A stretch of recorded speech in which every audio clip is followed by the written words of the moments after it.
கோயில்லயே தான் ரொம்ப நேரம் செலவழிக்கிறேன் அப்படிங்கிறாரு. அப்ப அந்த பையன் கூட அதுக்கு சொல்றான், "அப்பா எனக்கு வந்து இந்த கோயில்ல பாடும்போது சாமியே நேர்ல நம்ம பாடுறத கேட்கிற மாதிரி எனக்கு தோணுது" அப்படிங்கிறான்.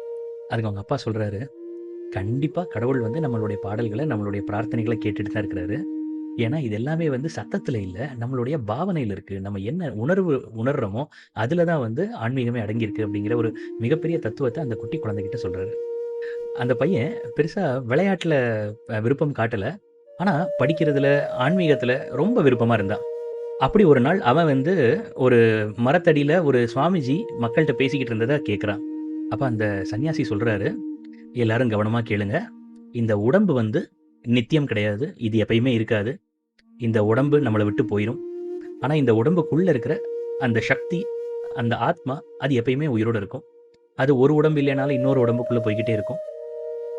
அந்த உயிருக்கு சக்தி குடுக்கக்கூடியது அந்த கடவுள் மட்டும் தான்.